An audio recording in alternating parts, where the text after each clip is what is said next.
How's it going, everybody? Sleegi here with ESPN Esports with another interview coming up. Today, I've got Arsenal with me, member of SpaceStation Gaming Arsenal. First of all, just thank you so much for sitting down and talking with me this morning. You're welcome. You're welcome. And I'm just going to jump straight into it. And the first thing I kind of had on my mind is, Space Station Gaming's recent performances can't really be described any other way than dominant. I mean, you guys got first place in the opening regional. You see, you get first place in weeks 1 and 3 of the grid.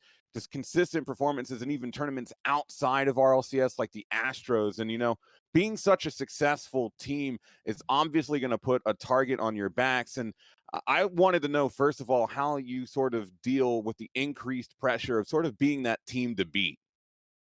I mean, me personally, I don't find like the pressure to be that overwhelming. And me personally, I also like the pressure, like being able to like perform and just like when I'm nervous, I feel like I play better compared to when I'm just like I don't know, I'm just like really confident, I guess. I just start making mistakes and start jumping at stupid balls. But if I'm like nervous, I feel like I can like slow the play down. I have more time to think and I'm just able to perform better. That's actually really interesting. So it sort of means that the better you do and the more pressure there is, it could just lend to you performing better and better even more from that. That's going to be scary for some of the other teams as well coming into this. And with that as well, we see some changes in the squad. We see Reddles coming in to take over for AXB. And I was curious, what do you think your defined role is within this team with the new sort of setup, if there even is one?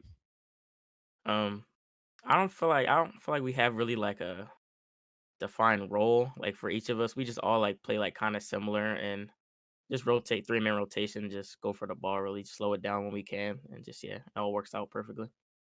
Gotcha. And with all the success, winning online is one thing, but we have the lands looming in the future once they eventually come back, and those sort of environments are completely different than doing this everything online. And I was wanting to know how are you guys preparing for these lands when they do finally come back, and to make sure that you carry over the success that we're seeing in these online regionals into these international majors and then eventually worlds. So us as a team, we're probably gonna boot camp before, which means like we'll have constant pressure or not pressure, practice. And I feel like that would just make us better. And me and Redos, I don't know about Sip, but me and Redos, we love playing on land. Like just that energy, all that. It just I feel like it makes me just play better. Like I just love playing on land, just the whole environment, the practices, all that. Like land is just great. Yeah, and especially I think with what you were mentioning earlier with how you perform under pressure. What do you think it is about the Lens? Is it the crowd? Is it just knowing that it's all coming down to this? Like what specifically do you think makes those lands that sort of pressure environment that works so well for you? Yeah, definitely. The crowd is like a really big part. Just like hearing, like you'll see like someone just score like an open net. It's just like just roll it in, and the crowd just goes wild. And that feeling is just amazing. It's just like wow, I just hit the ball at the net, and it's just the crowd just they just love it.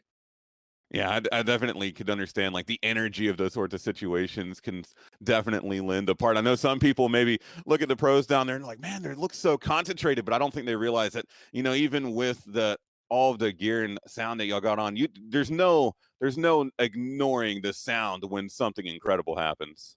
Yeah, 100%. But looking over across the pond as well over in EU, we've also been seeing some other dominant teams rising up over there, such as Team BDS. And I was wanting to know from your perspective, is the competition over there something that you specifically pay attention to, or is the focus right now more on your NA competition?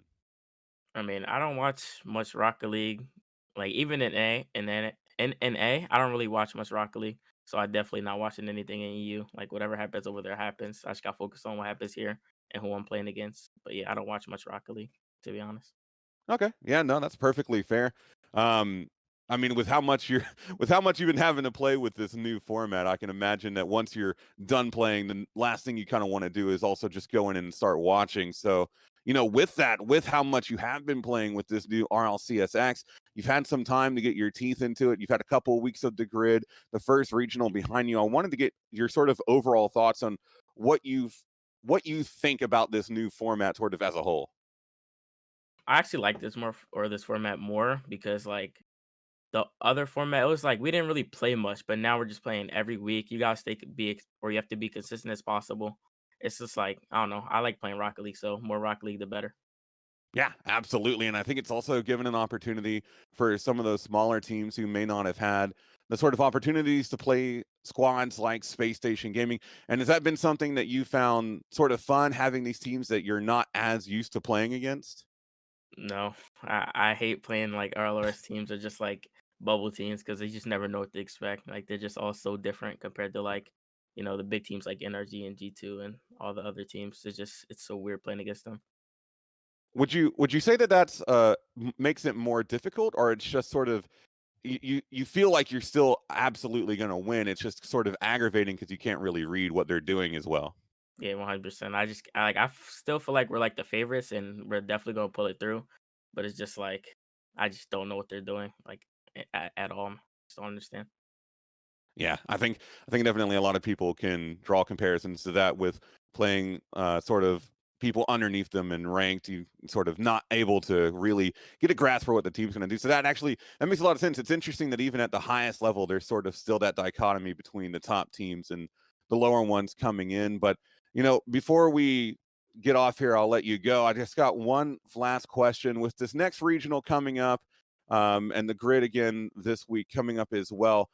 What is your guys' primary focus to maintain this momentum that you've been able to build for yourselves?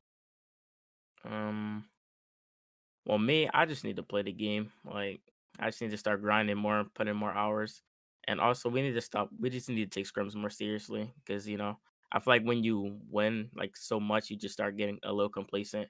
So we just gotta make sure we're focused and on task at all times, and I feel like we'll perform. All right. Well, we'll definitely see lots more games to be played. Space Station, like I said earlier, still one of the top teams, but I'm excited to see how you guys continue to perform. And thank you again for sitting down with me today, Arsenal. You're welcome. And that's going to do it for this interview. Arsenal again with Space Station Gaming. Be sure to continue to check back here as we get more and more interviews in the future. And leave your comments of stuff that you would want to hear from pros as well. I mean, we take everything in. But as for that, that's going to do it for this interview. Thank you guys so much for watching, and we'll see you on the next one.